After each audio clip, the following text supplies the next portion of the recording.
Hi, welcome to Get Used to It. I'm Sheila Kuehl, your hostess for this fabulous hour of talk.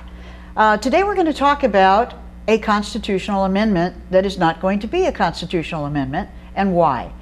Most of us read in the paper that President Bush was expending a great deal of energy trying to get the Congress to vote for an amendment to limit the rights of gay and lesbian people to marry. At least that's what he said the amendment was about.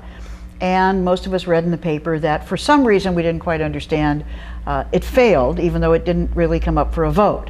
So I thought it might be good for us to hear a little bit about the amendment, what happened, what it's about, what happens in Congress, what it might mean to the law, and other interesting stuff. So I have three wonderful guests today.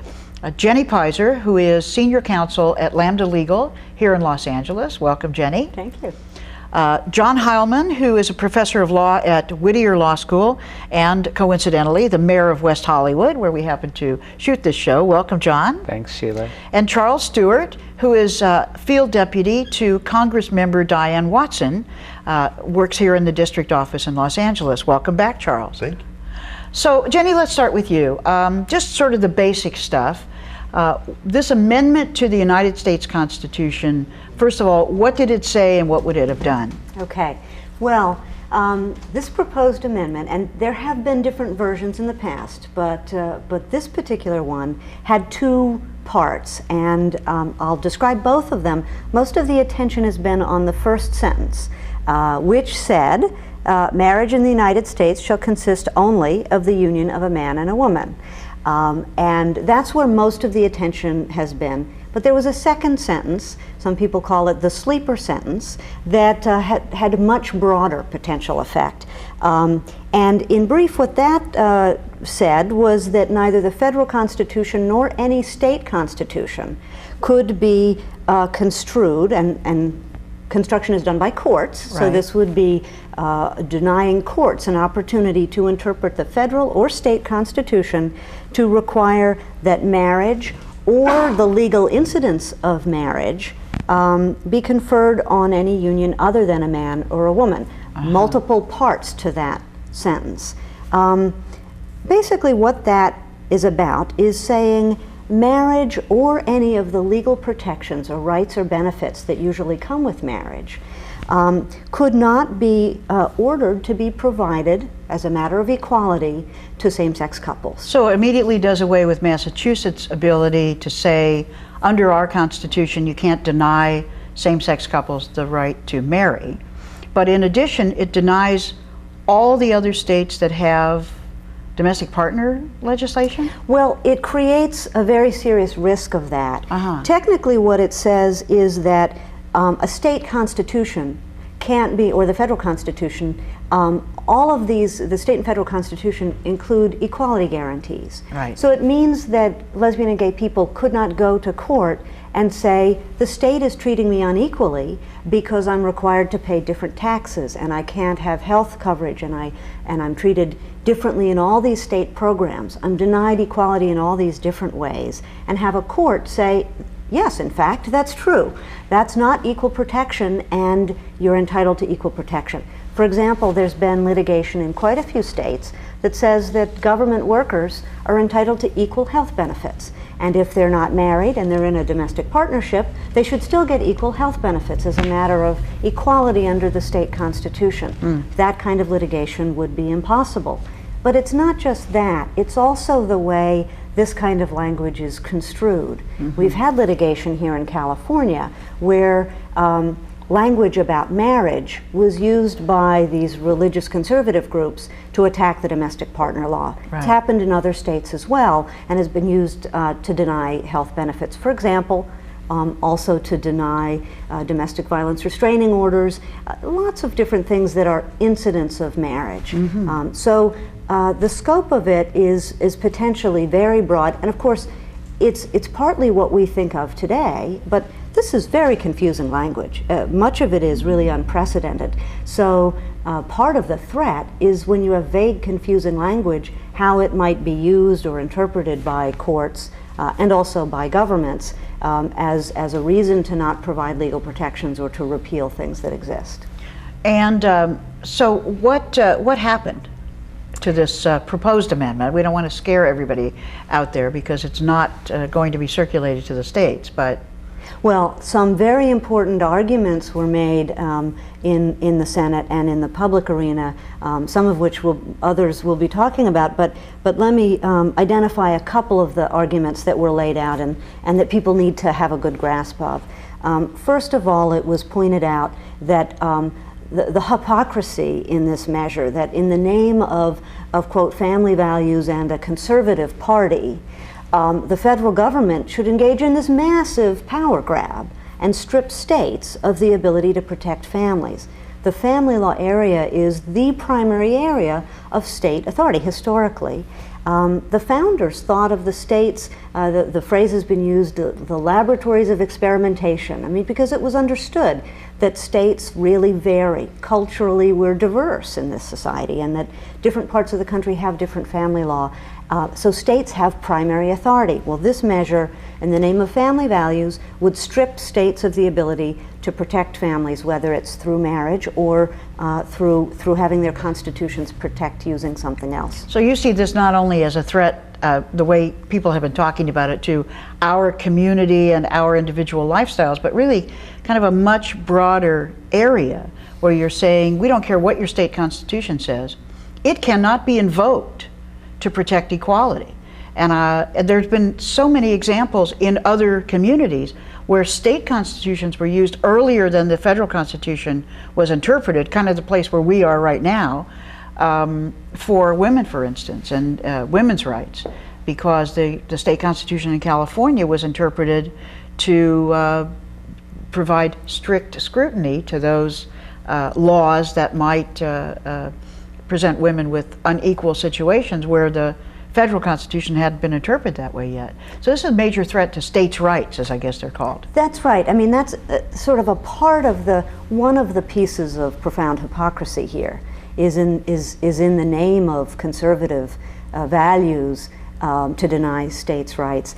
Another part of it that's really, it's a threat, and it's quite offensive when you think about American values, is the idea of court stripping, denying courts the ability to hear cases about the Constitution. I mean, the only reason this country exists as a country is that the protections in the Constitution came with a Bill of Rights that said the majority will decide things, but there must be protection for minority rights. And that's the right of individuals, but it's also that is individuals to be protected against a big, powerful federal government, but also of minority groups. That was the key agreement that allowed our country to be born. Well, you can't strip the courts and unbalance our system of government and expect to retain the vitality that we've had. I mean, the ability of the Constitution to do its job is thwarted if the court can't enforce it against a majority vote.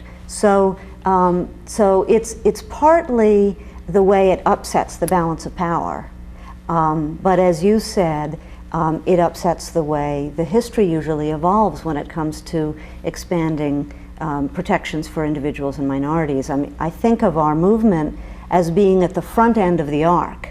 We have to make our way up the front end of the arc in state courts and in local advocacy. The role of cities like West Hollywood and other cities to percolate ideas and move things forward has to happen before we get more to the crest of the arc, where the federal government then sometimes can take the role of dragging the rest of the country forward. But we haven't really gotten there yet, and if the courthouse doors are slammed and the Constitution is amended in that fashion, then it tosses us off the path. John, the founding fathers, as they're called, and I guess they were, made it kind of hard to change the Constitution. But it has been changed a number of times. Is there anything particularly different about this attempt to change the Constitution? I think there is, as you said, there is a real difficult process to amend the Constitution. It's set forth in Article 5 of the Constitution, and it requires a 2/3 vote in both Congress and in both houses of Congress. There's another method through the states calling for a constitutional convention, but that's never been done in this country. And after it goes through both houses of Congress, it then has to be ratified by the legislatures of 3/4 of the states. So the Founding Fathers really did want to make this process extremely difficult, and that's because the Constitution is our document that governs society. It's what created, as Jenny was saying, this country. And it shouldn't be changed willy-nilly because of the political fad of the month, or because of a group of legislators getting together and deciding they want to do something different. In terms of the changes, the amendments that have been adopted and approved over the years, most of them have to do with either expanding rights, or they have to do with technical governmental structural issues like the succession to the presidency, or pay for Congress. But most of the rights that we think about contained in the Constitution are ones that are granted by various amendments. The first 10 amendments, of course, being the Bill of Rights, and as Jenny said, that was kind of a compromise to get the Constitution approved, that we would have these protections: the right to bail, the right to jury trial, the freedom of religion, the freedom of speech. So those protections were adopted very early on, I think 1791. The other amendments had to do with prohibiting slavery, guaranteeing equal protection, granting 18-year-olds the right to vote, granting women the right to vote. The only time the Constitution has really been amended in a way that was, I think you could describe it as restricting rights, was prohibition. Right. And that was a complete disaster in this country, and it was eventually repealed. So the idea that Congress or the administration is going to try to amend the Constitution, not to expand our concepts of liberty, not to expand our notions of equality, but to restrict them in some way, and also to attack state courts' ability to interpret their own Constitution. That's really pretty unprecedented. Have your students talked about this at all? It's amazing that we do talk about it in class, and what's amazing for me is I remember my experience in law school where gay rights issues were just not talked about. And it wasn't that long ago, although I'm aging. Hey, I was your professor, so I know. We know how long ago it was. Now the students, even the conservative ones, don't buy into all of this anti-gay agenda, all of the attacks on the gay community. And they think that this constitutional amendment is silly, except the really hardcore ones who even think it's silly but go along with it for political purposes. And that's clear what this was all about. This is a political attack on our community to try to drum up support among their core Christian right conservative followers. So you're saying that it was really not a serious attempt that looked for success. But, look, they tried to make it look pretty serious, but from the outside, it looked like they were never going to get it anyway. So it was more like a show. It was absolutely a show. They knew they didn't have the votes going in. And it was a show. They were trying to throw some red meat, if you will, towards their hungry conservative followers, and they were trying to, drum up support among them. I think what is dangerous about that, though, is even though this constitutional amendment failed, and they knew it was going to fail going in, it gives impetus to those who hate us. And we know that there are people out there who really hate the gay community. They want us to go away. They want us to shut up. They want us to disappear. And you see that they have been, in some areas, emboldened by this whole anti-marriage rhetoric to not only go against marriage, but to go against domestic partnership rights, to go against protecting gay and lesbian couples from spousal or relationship violence. Mm-hmm. They've used this to attack other benefits that we might be seeking. So it isn't just about marriage, it really is an attack on our community. So when we have worked together in a program that kind of teaches a varied amount of classes about issues related to the gay community. You see a kind of a relationship there it goes beyond just, oh, let's have a constitutional amendment, but let's see if we can't undermine all of those areas of the law And even if we can't do it this way, it starts that dialogue again.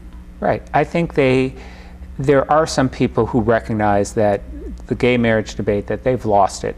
Ultimately, we're going to get gay marriage. It's just a question of when. But the real true believers, the sort of, quote, family values people who use family values as a means to attack us, those people really do hate us, and they really do want us to go away. And so no matter what they say publicly, they really are trying to undermine each and every right that we have. They don't want us to be protected from discrimination. They don't want us to be protected from hate crimes. They don't want our relationships recognized or valued. They don't want us to have kids. They don't want us to be able to adopt kids. They don't even want us to raise our own kids. So it isn't just about marriage. The enemy really is against us on everything, and they use the marriage issue as a wedge to try to gain support from people in the public who might otherwise, be okay with us. They're a little threatened by the issue of marriage. Well, Charles, you're kind of in the middle of all of it, although you're here in LA and weren't, I don't think, in DC during the vote. But I think a lot of people, including myself, don't actually understand kind of how these things work in Congress.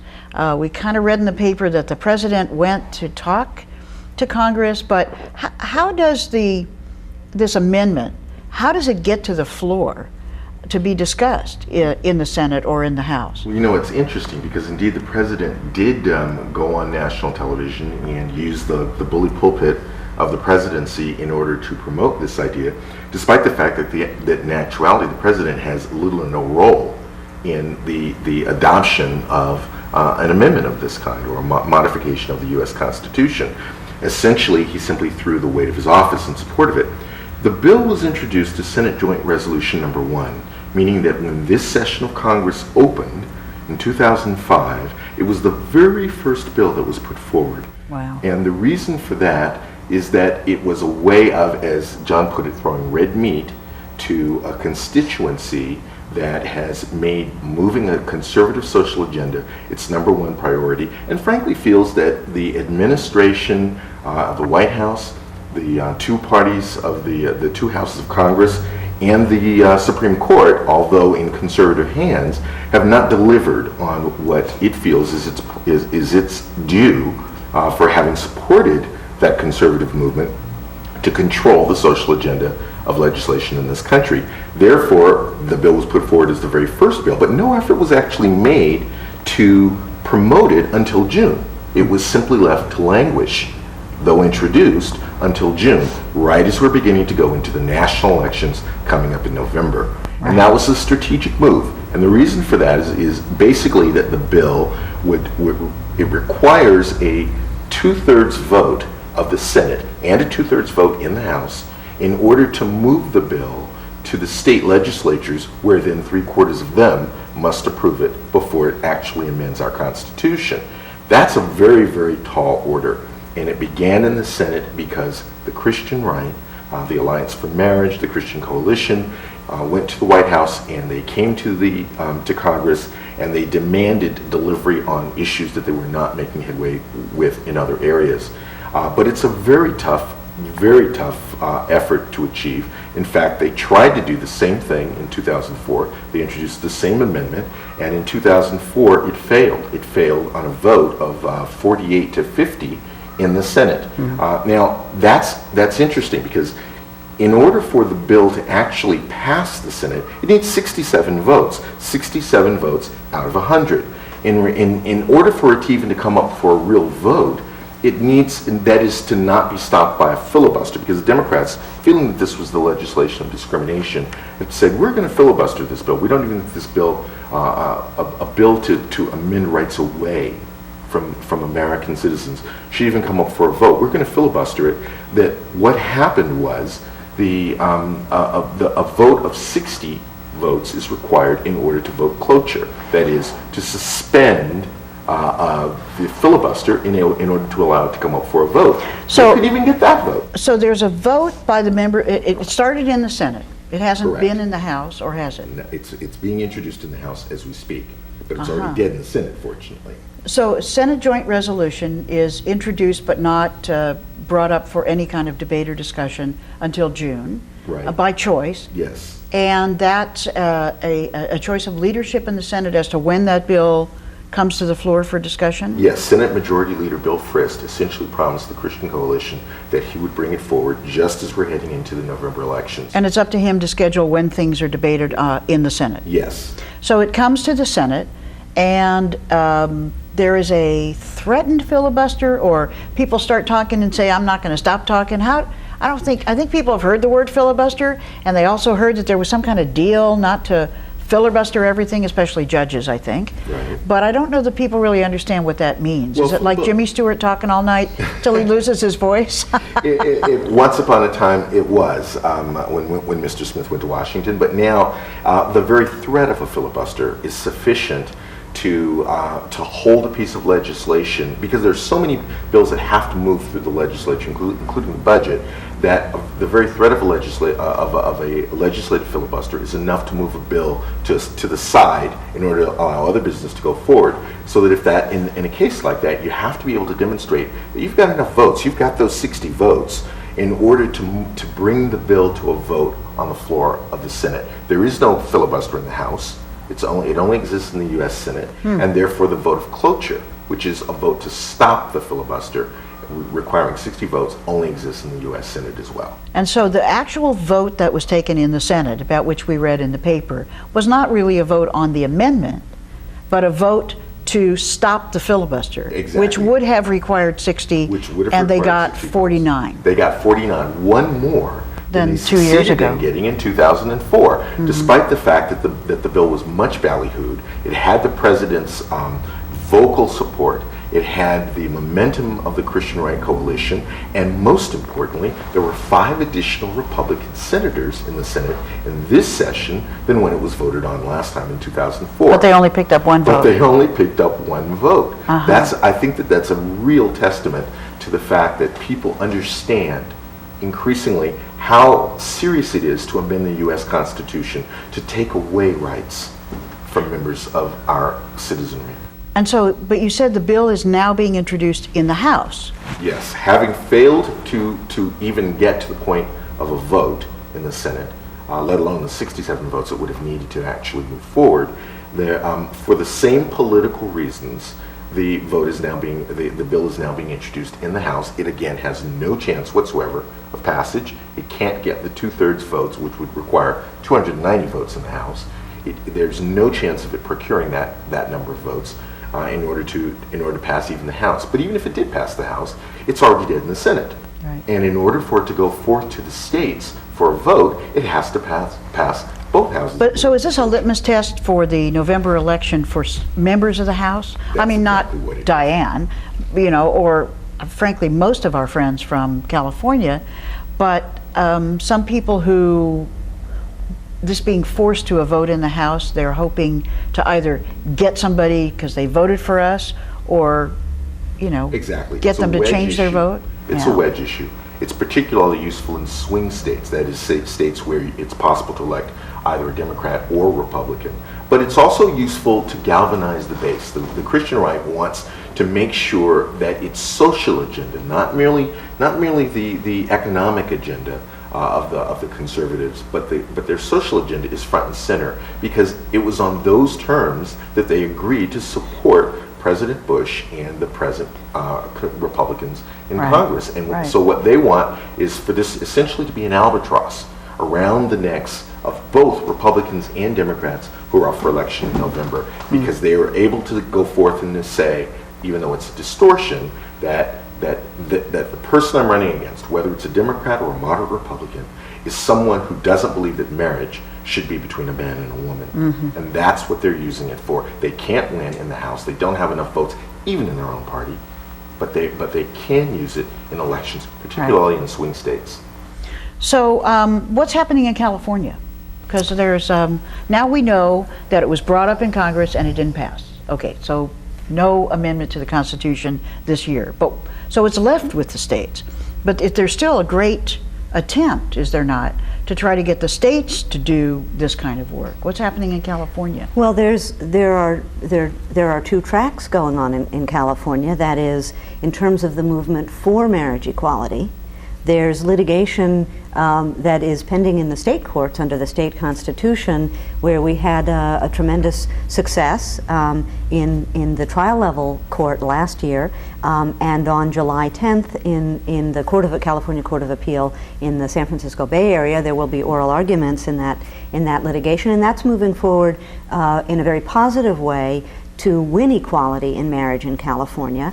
And of course, people know that the California legislature supports marriage equality, although our Governor Schwarzenegger has felt not that he hasn't Let's said use the word veto. well, he has vetoed the bill, and he's vetoed it for reasons that we think are legally incorrect about the scope of the anti-marriage voter enacted Right, it was just statute. a So smokescreen, we I think we think politically he didn't have the spine to sign the bill. So the marriage litigation is going forward, and at the same time, our foes on the conservative right continue to press proposals to amend the California state constitution. They seem to be on some strange kind of a treadmill right now of introducing again and again to the Attorney General proposals with a range of different tweaks in language. There's quite a few of them that they have given to the Attorney General. In past months, they circulated a couple different versions, and they did not get enough signatures to have any of those measures be on either the June primary ballot that we just had or the fall ballot. And so we are unlikely to see any of those before 2008, but in terms of the general election then. But people need to really be taking seriously the determination of these folks, because for exactly the same reasons that Charles was just describing, this issue can be and is used by conservatives and the Republican Party in particular to get voters out at particular times. And so we absolutely anticipate that when it is deemed politically useful by conservatives in California to have that measure on the ballot, there will be money pumped into the groups who are circulating these petitions. And so we are very sure that we're going to see that kind of measure in 2008. And it is part of the national landscape where efforts to pass statutes and to amend state constitutions has been going on for a number of years. Now, the National Checkerboard at this point has about 26 state laws in place, and there's one in California that restricts marriage, and some of them are much broader than just marriage. And we have at this point 19 state constitutional amendments that have been passed, some of which are extraordinarily broad. These numbers fluctuate a bit because in a number of states, for example, Alabama, had a quite emphatic law against marriage equality that was in a statute. But, that belt apparently wasn't strong enough. They decided they needed the suspenders of a state constitutional amendment that just passed. And so we're at a point where, quite a large number of states have these bans. That does not mean, however, that our work to win equality in family law, including marriage, but these other protections, that it's doing anything other than continuing strongly. We are waiting for decisions from the Washington Supreme Court, the New Jersey Supreme Court, and the High Court in New York State, all of which have heard argument in marriage equality cases. And there are other cases going on as well. And in all of those cases, we think the likelihood is quite good to have good decisions. And really, that's how it should be at this stage of our movement, to have this work in states where we have had strong work for years, both in legislatures and in courts, to prepare the ground for that litigation. Well, let's talk about that, because not only are the four of us sort of in the positions that we're in now, but we're all sort of activists too. I don't mean sort of. We've all been activists. We are, part of a movement. Why do you think this looks pretty good this year in terms of what we've been talking about? How do you think it is that we've come this far, sort of dangerous as it still is? I mean, what do you see having contributed to our ability to, push this back? I think it's because of our visibility. I mean, over the last 20 years, we have become much more visible as a community. We've been all over the TV, good or bad. People know that we exist, and I think that's what frustrates the right wing so much, is that we are visible, and once we become visible, it's harder to demonize us, it's harder to hate us. Once you see these couples who've been together for 20 years, you see these people who've raised children, some of them are raising children that have been thrown away by heterosexual couples. When you see that kind of visibility, it's hard to generate the same kind of hatred that the right wing has been able to generate in the past. I think that's the main reason why we have come as far as we have. I don't think we're successful yet, but we certainly have made far greater strides than I ever anticipated. I also think that this is a civil rights issue, and that there are a number of groups, as well as individuals in this country, who understand that, who get that. There's going to be variance in support from one community to another community, from one state to another state. But the reality is that as we increasingly come out to our families, as people come to know us, people turn within their own churches and see us in their choirs, they come to understand and respect the fact that we are individuals entitled to live our lives, just struggling to live with human dignity and with the same options of love and respect and sustenance for our relationships as everyone else. And that means that although there's varying degrees of support in different minority communities, for instance, nonetheless people say, but we've been down the path of being discriminated against. We aren't about to turn around and subject other groups to that kind of discrimination. There also seems to be a little misdirection fatigue that's starting up in society too. I was really interested to see Jon Stewart on The Daily Show, who is normally quite, incisive but light in his sort of light touch, really take to task, our old friend Mr. Bennett, and practically nail him to the wall about this gay marriage issue. And he was quite angry in a way that you don't see very much. And there's been lots of cartoons.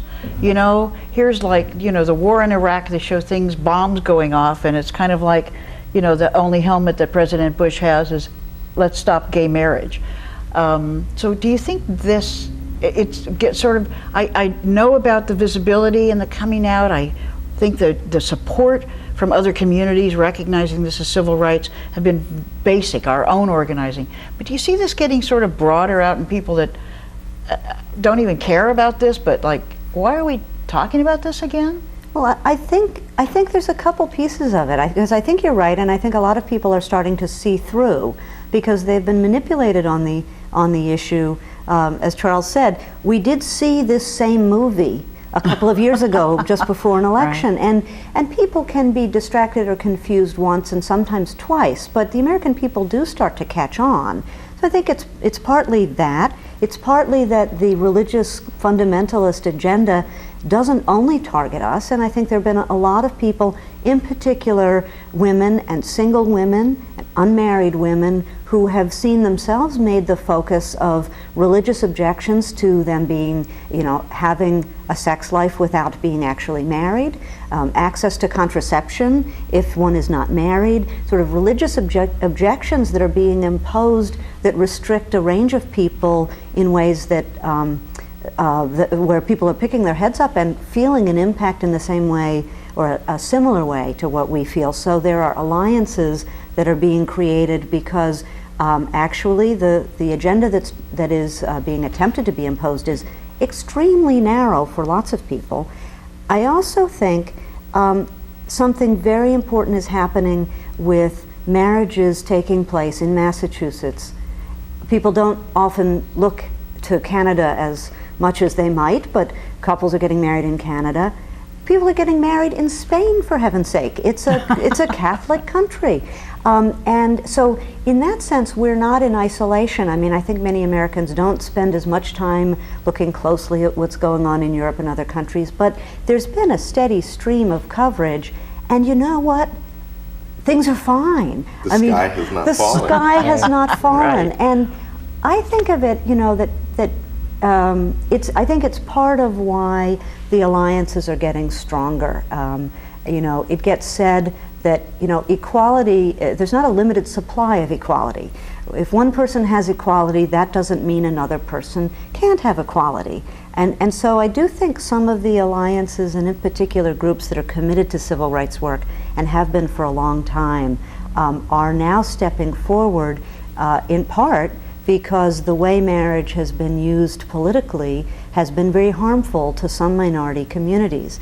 There are particular wedges that have been created with marriage being put to conservative pastors, African American pastors, pastors within Asian American communities as a wedge, and it ends up skewing how a congregation or a community participates in politics.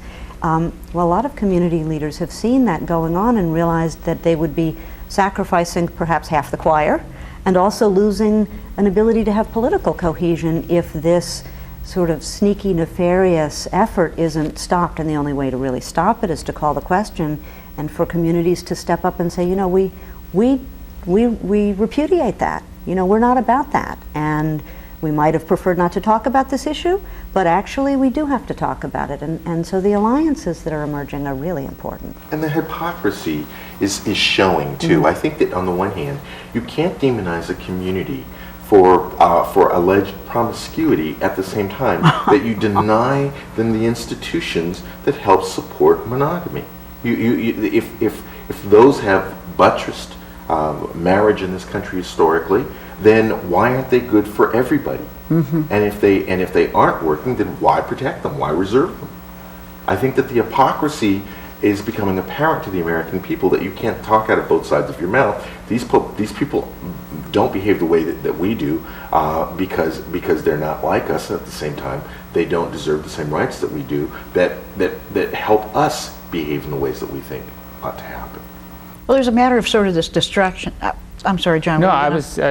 Go ahead. It's your show, Sheila. Yeah, I know, but you're the guest, so you go ahead. No, I think this distraction, as Jenny was saying, I think it really is, people are catching on to it. And it also is doing another thing, and that is that there are a lot of mainline sort of conservative Republicans who are business-oriented Republicans who want a balanced budget, who want to see the government support business. And they're turned off by a lot of this because they know it's very divisive. It isn't really good for business to be discriminating against people. They probably have gay and lesbian employees in top positions. They don't like any of this. And you're seeing in some areas where they're beginning to pull back from their support for the Republican Party, or they're beginning to try to shift the emphasis, and the war within the Republican Party over the social conservatives and the more business conservatives, that is beginning to, I think, those fissures are beginning to have an impact. But I think Jenny is right. The public is beginning to catch on that we've got this terrible war going on. We have millions of Americans without health insurance. We have the Congress disinvesting in education and cutting back on student support. We have all those problems going on, and the number one topic that they're going to put on their agenda is gay and lesbian marriage, where, by the way, we have lost in most of the states. So why is there this tremendous need to address this on the federal level, right, when the states seem to be turning us down when we're asking for for same-sex marriage? I just think it shows a misplaced priorities, and the public has really caught on to that. And it's, as you said, it's getting to be counterproductive for the party. When the analysis about how it is that the right-wing Republican ideas have become so forceful and adopted. There was a book that was about the state of Kansas, you probably remember, and it was really a book about how the people in Kansas were brought to vote against their own self-interest by this kind of stuff. But it was interesting to read the other day that in Kansas, a number of prominent Republican politicians have decided they're going to change their party affiliation, including one who's running for lieutenant governor. Partly because, and it isn't because they sense any trend going where they're going to do so much better as Democrats, it's just like there's no party they recognize anymore that they belong to on that side. And I think it's important also to acknowledge that this is happening not in just isolated areas, but in a number of places. John Sununu, Republican from Maine. Olympia Snow, Republican she's from Maine.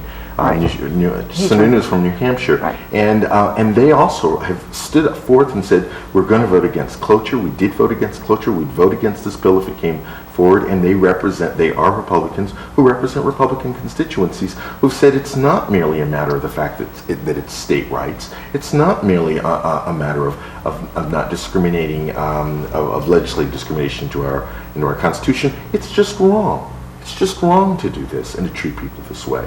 And we don't want to go that direction. It's not American. It's an interesting thing, because I think the reason we will win eventually, and as John said, the question is when, and I hope it's sooner, but is that when you get people talking about these issues, people catch on. People just need to sort of do a double check of the idea, what they're used to seeing, but why does it need to be that way, and why does it matter to you? And would you really, is it really better for anyone to have gay people enter heterosexual marriages? I mean, I do think that Brokeback Mountain was pretty good on that point, that it really doesn't do anybody any favors to have people enter heterosexual marriages if that's not what is going to be right for them, but that you don't help any heterosexual families. You don't support any heterosexual, or protect any heterosexual marriages by denying other people legal protection. And actually, lots of heterosexual couples and their families need protection and support. And they're not getting that by not having health care, or by having local government strapped for funds, a range of other things the federal government has done that leave people actually really needing help. It does start to sink into people who are working 2 and 3 jobs that actually their gay neighbors next door not being able to marry has not helped them one bit in terms of their own household. But it is a matter of people needing to sort of be prompted to think it through, because change can be hard, and we've actually made incredible progress in a relatively short period of time if you think about the span of civil rights movements. So there are changes that are hard for people to adjust to, but Sure. I think what you're saying about it's not just happening in Kansas, it's happening in a lot of other places, that people are realizing there are a lot of issues they care about a lot. And I think some of the polling around the vote on the proposed marriage amendment showed that it was there. We don't yet have majority support for marriage equality, but people who respond to pollsters and say they don't support marriage equality don't support amending the Constitution, and they rank it very, very low on their order of priorities. Well, I think there's something that happens in people to change them, and I only have my own experience growing up in the 50s, where racism was simply taken for granted, but you didn't think about it. And I think what I've heard from a lot of people about marriage is it doesn't even compute to them that it would be able to be used as a word. Not that they're prejudiced. They don't feel prejudice. It's just that marriage is, a man marries a woman, that's marriage. What are you talking about? And I think what you say is, to some extent, this forces them to explore their own concept about it, like, well, what's so wrong if? And you come up with nothing, and you say, I never thought about it before. But now that I think about it, I don't want to be part of the prejudice part.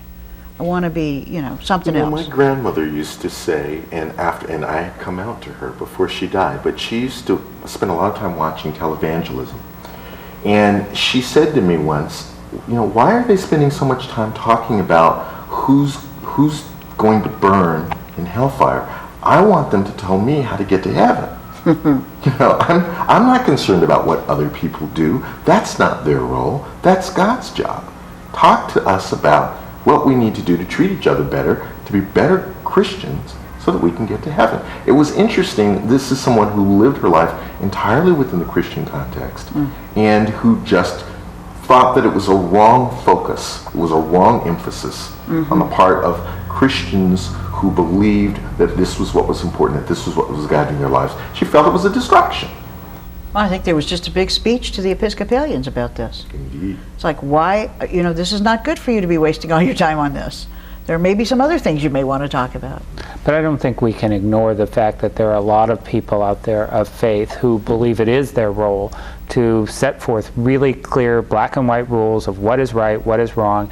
And I think this whole movement for a constitutional amendment tries to appeal to people based on their religious beliefs that this is wrong for two men to get married or two women to get married, that it is somehow against God's way.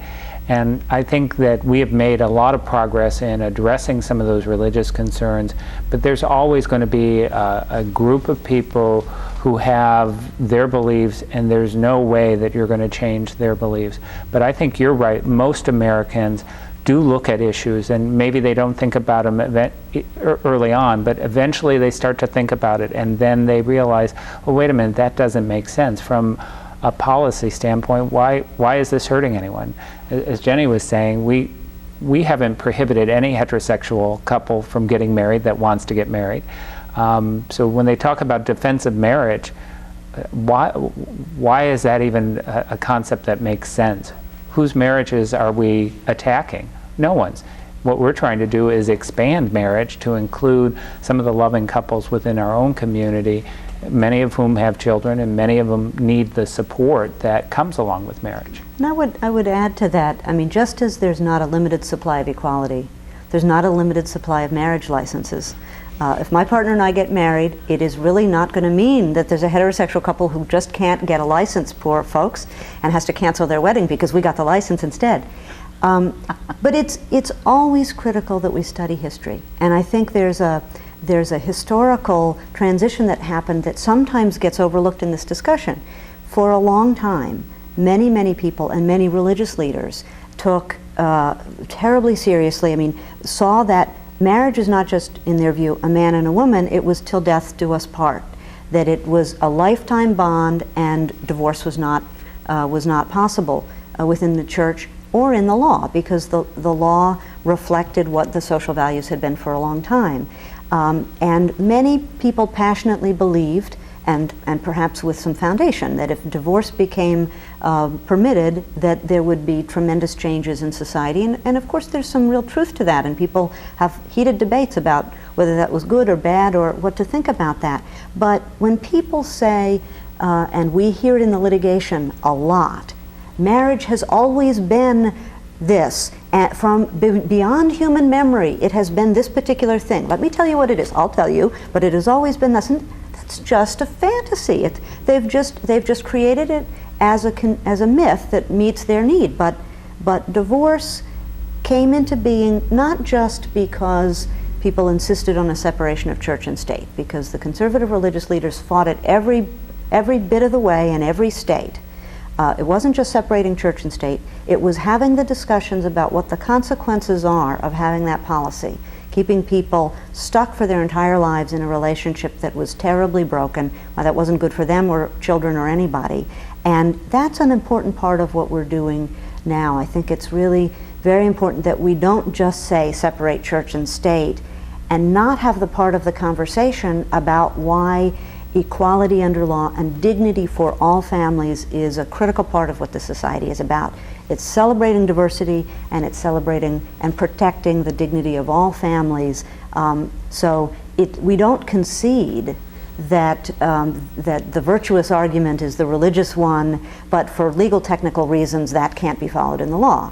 Actually, that's a very conservative, narrow religious view that people are entirely entitled to have. And to live that way as people would like. I'll defend it, vigorously, that's people's right. But it isn't the right to impose it on other people. And for many people, it would be really the wrong way to live, and it's a bad policy choice for our society to strip legal protection or deny legal protection and civic dignity to thousands of wonderful families. In the name of family values. It's wrong and hypocritical. Not only that, I was a family law practitioner. I was a divorce attorney. And the truth is, these divorce laws are far more threatening, if you will, to marriage the divorce laws that were put in place, because people wanted the law to keep them together when one of them wanted to leave. And so it is the case that by putting no-fault divorce in the law, and so that you didn't have to go out and make up reasons that you would get divorced, which everybody was doing before this, by putting that in the law, you did make it possible for people to end a marriage, and that is indeed a threat to a marriage and to the person in the marriage who doesn't want it to end. There is no threat to a marriage if two gay people get married. The only threat is we're better because it's tautological. We're better because we can get married. They're not human, therefore we don't let them to marry.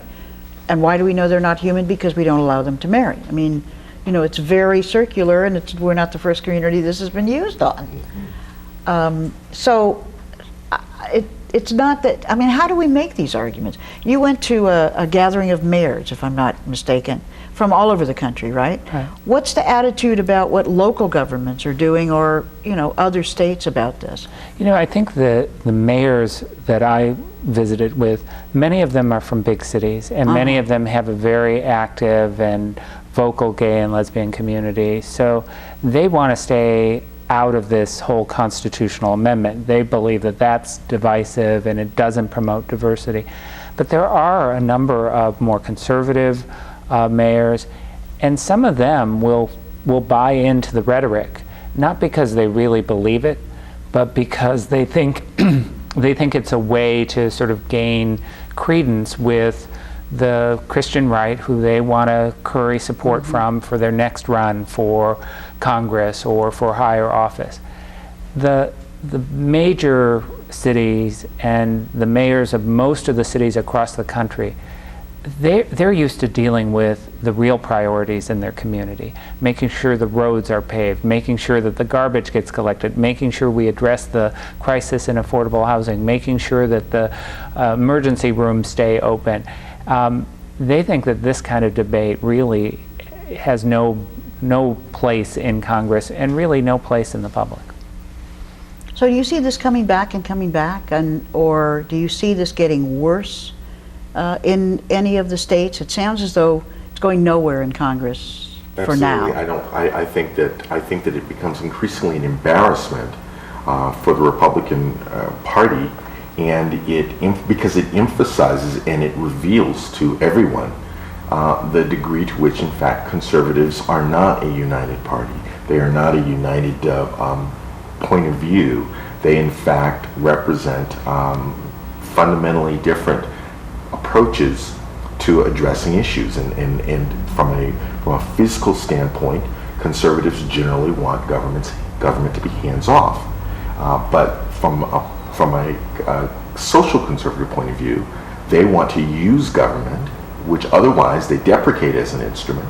They want to use government to enforce a particular set of moral values on the rest of Americans. Mm-hmm. And I think that more and more of us see that, and people within their own party see it and aren't willing to go along with it. The reality of the situation remains. The number of Republicans increased in the current Congress, and yet they were unable to get even enough votes to bring this amendment to a vote on the floor of the Senate. But one thing let's not forget, there is a federal law, a federal statute that denies recognition for federal law purposes to married couples. So, for example, couples who live in Massachusetts who are legally married with all of the rights and duties of being married under state law are denied the treatment of being married with respect to the more than 1,000 places in federal law where being married means you get some special treatment. That discrimination hurts all of us. Anyone who's in a relationship who should be treated equally by the federal government, and that exists today. And also that same federal statute purports, many of us think it's legal sleight of hand that's invalid, but purports to let states ignore valid marriages of same-sex couples if they choose to, which is an exception to the standard rule. We know that there's, at least the polls say, there's roughly 80% support in the American public for an employment non-discrimination law, but Congress does not take that seriously. We don't yet have that kind of support for marriage equality, which to me means we have an awful lot of work to do before we could expect Congress to start doing the right thing to not just get rid of what we call the so-called Federal Defense of Marriage Act statute, not just to get rid of that, but to start providing appropriate recognition and protections in federal law for the millions of gay and lesbian couples in this country. And I guess the reason I bring some of that up is that we have a community of people who are being harmed by the law in so many states, who suffer that loss financially and in other ways every day, and people feel a very understandable impatience.